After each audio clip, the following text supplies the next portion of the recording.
going to study surface area and volume of a cone. So first of all, we want to know that how a cone is generated. We know that a cone is a 3D solid and it is generated by the revolution of 2D figure. So that figure we take as a right triangle. Suppose that ABC is a right triangle, right angle triangle, where angle B is 90 degree, and the two sides which are making angle 90 degree are AB and BC. तो 90 degree बनाने वाले दोनों sides में से किसी एक side के about अगर ट्रायंगल को फिक्स कर दिया जाए इस प्रकार कि वह पूरा ट्रायंगल उस फिक्स्ड साइड के अबाउट रोटेट कर सके, तब यहाँ पर एक क्रिएशन होगा किसका? कोन का। कोन जैसा शेप क्रिएट होगा। सो we fix this right angle triangle along the side AB. इस ट्रायंगल को AB साइड के along फिक्स कर दिया गया, यहां से इसे फिक्स कर दिया गया, इस तरह से फिक्स किया गया कि यह पूरा बॉडी इस फिक्स साइड के अबाउट रोटेट कर सके। तो रोटेट करने के दौरान यहाँ पर 3D सॉलिड के रूप में कोन का क्रिएशन होगा। तो just we write the process. So, if we fix one side of right angle triangle except hypotenuse, बस ध्यान यह देना है कि which side we take to fix, हम यहाँ पर किस साइड को फिक्स करेंगे? तो 90 डिग्री बनाने वाले दोनों साइड्स में से किसी एक साइड को फिक्स करेंगे एक कोण प्राप्त करने के लिए। In such a way that whole triangle can revolve around the fixed side, then that is the origination of a cone, means a right circular cone. Triangle तो हम बहुत प्रकार के ले सकते हैं, लेकिन हर स्थिति में कोण तो प्राप्त होगा, लेकिन हमें अपनी सिलेबस के अनुसार क्या पढ़ना है? राइट सर्कुलर कोण पढ़ना है। तो राइट सर्कुलर कोण का मतलब हो गया जो ट्रायंगल है वो राइट एंगल ही होना चाहिए, तभी हमें राइट सर्कुलर कोण मिलेगा। तो अब यहाँ हम देखते हैं कि जिस साइड के अबाउट ट्रायंगल को रोटेट करवाया गया उस साइड को एक्सिस ऑफ रोटेशन कहेंगे कोण के लिए, और यही साइड कोण का वर्टिकल हाइट कहलाएगा। और चूंकि घूमने के दौरान या पूरा बॉडी जब रेवोल्यूशन होगा यहाँ पर, तो पूरा बॉडी कर्व्ड बॉडी के रूप में हमें नजर आएगा 3D शेप में।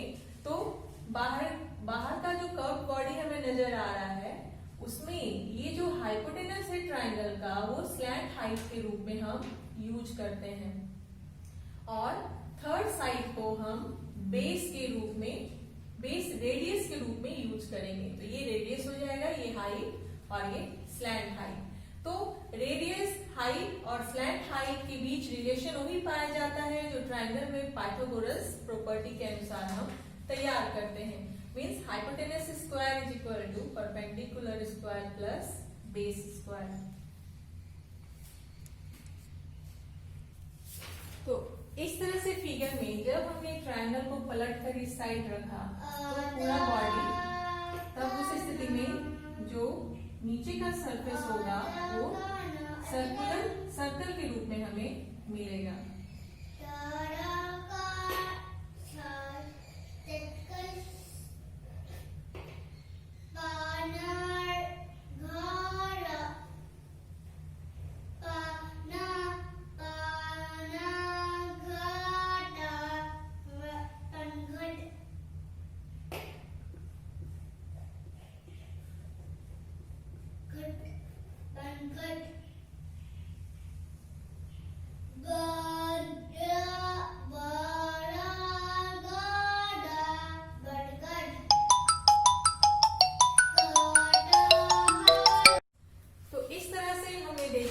कि ये जो शेप है वो कोन का है, जिसमें नीचे का जो बेस है वो सर्कल के रूप में हमें मिलता है और बाहरी बॉडी कर्व सरफेस के रूप में हमें मिलता है।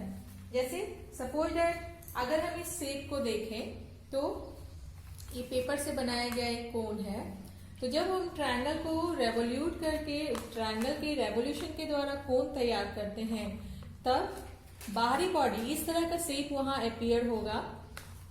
तो हम क्या देख रहे हैं, ये जो घुमावदार सरफेस है कोन का इसे हम कर्व सरफेस कहते हैं, और जो इसका बेस सरफेस है वो एक सर्कल के रूप में हमें मिलेगा। तो सर्कल जो है एक प्लेन फिगर है, 2D फिगर है, और यह जो बॉडी है इसे जब हम खोलेंगे, जब हम इसे कट करके खोलेंगे तब यह एक सेक्टर के रूप में हमें मिलेगा, सेक्टर ऑफ द सर्कल के रूप में।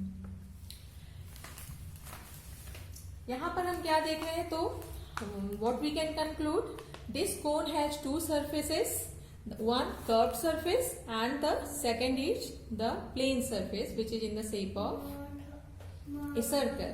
और ये जो कर्व सरफेस है ये सर्कल के सेक्टर के रूप में हमें मिलेगा।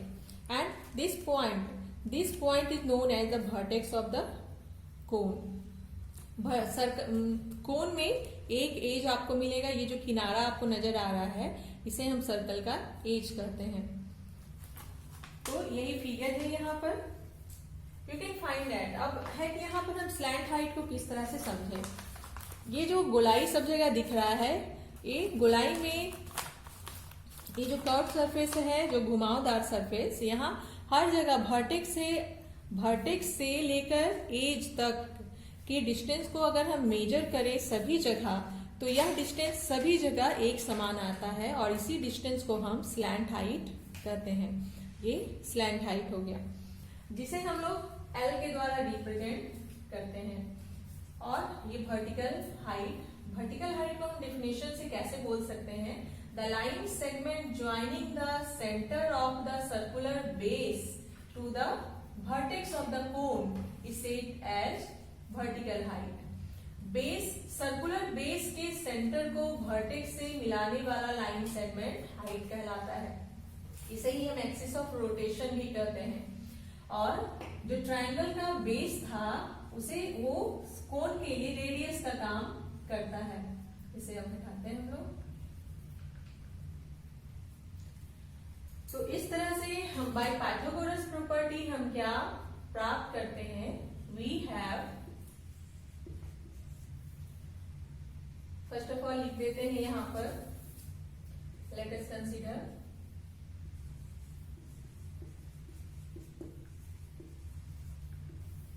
the height for this cone,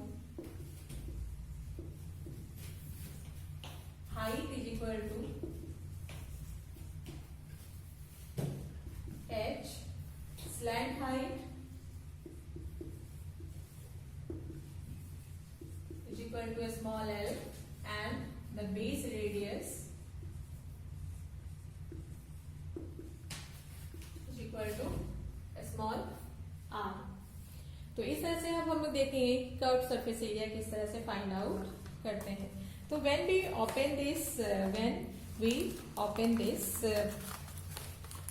suppose that we want to separate the bottom surface air. अब देखेंगे स्टूडेंट्स, यहाँ पर जब इसके नीचे वाले सर्कल को हम अलग करते हैं, सेपरेट करेंगे, तो आपको एक सर्कुलर बेस मिलेगा सर्कल के रूप में, और ये जो बॉडी है कर्व सरफेस है। अब इसे अगर हम इसके सरफेस को कट करें देन, तो यहाँ पर इसको ओपन करने पर, कोन को जब हम ओपन करते हैं तब हमें एक सेक्टर का फिगर मिलता है। जस्ट लुक लाइक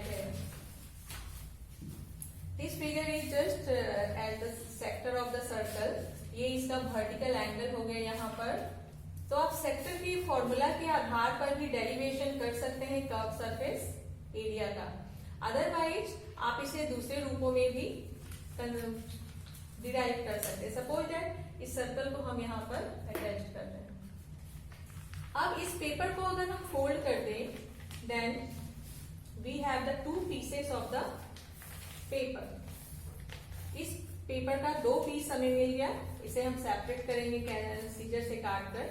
फिर अगर इसे हम फर्दर फोल्ड कर दे, ध्यान रहे वर्टेक्स अच्छे से मिलने चाहिए।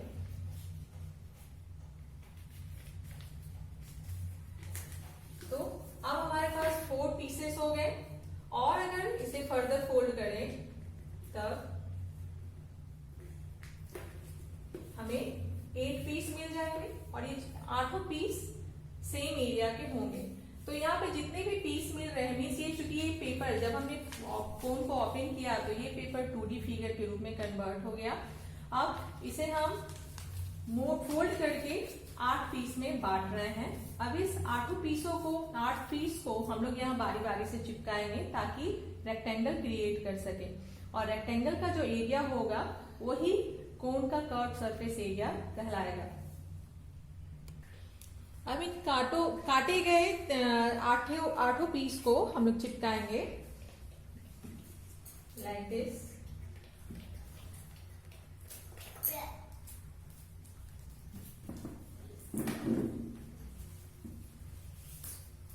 दूसरे पीस को उल्टा करके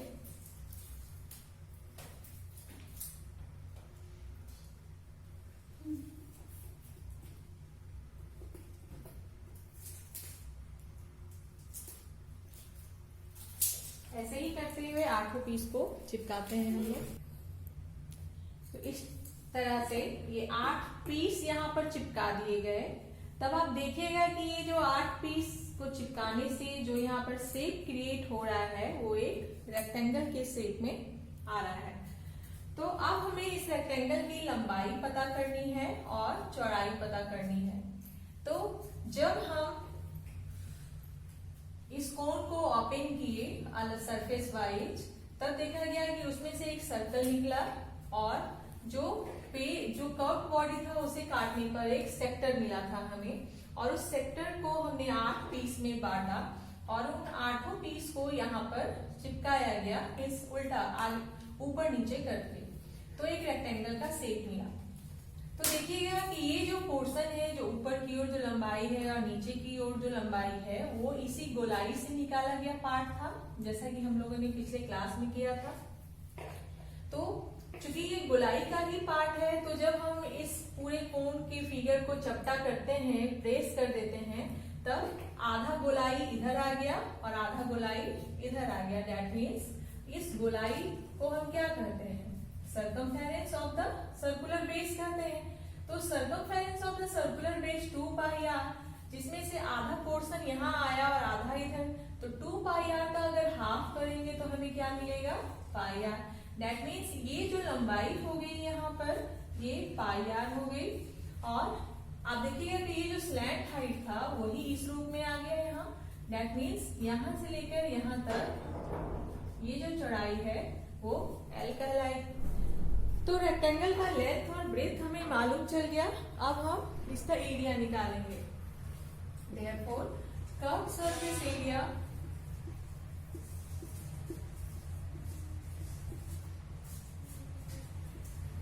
of cone is equal to area of rectangle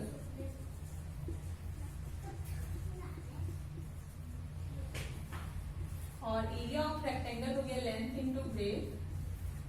तो लेंथ यहाँ पर है पाई आर और इंटू बी कितना है L। That means it is the curve surface area of the cone.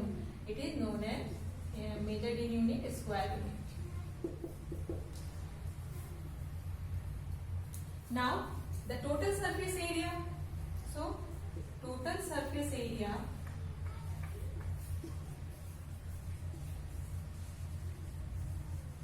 of cone is equal to curved surface area plus area of base। तो base किस रूप में है इसका सर्कल के रूप में।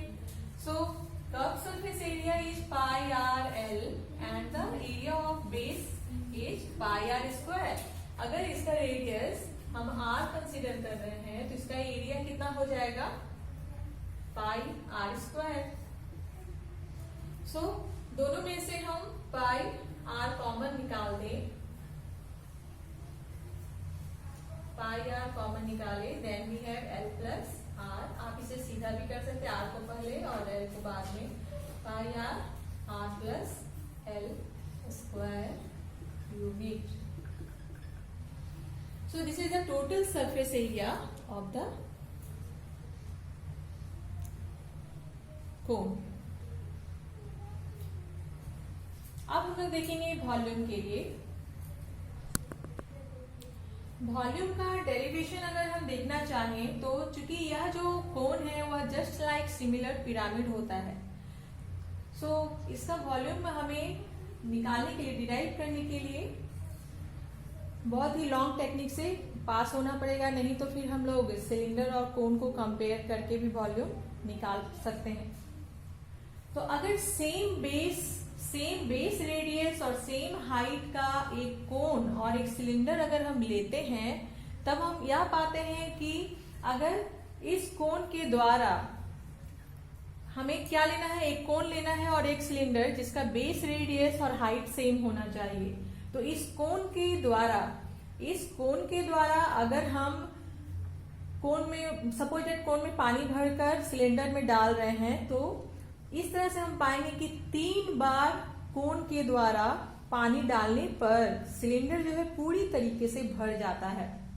तो हम कहते हैं कि कोन का वॉल्यूम सिलेंडर के वॉल्यूम का 1/3 है, 1/3 है. तो हम ऐसे भी लिख सकते हैं, volume of cone is equal to 1/3 of volume of cylinder.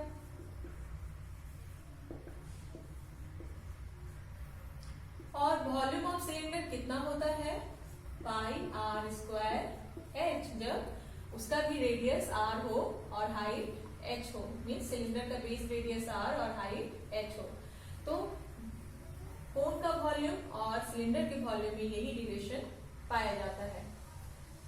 अगर हम दूसरे तरीके से इस फॉर्मूला को देखें तो कुछ ऐसे लिखेंगे,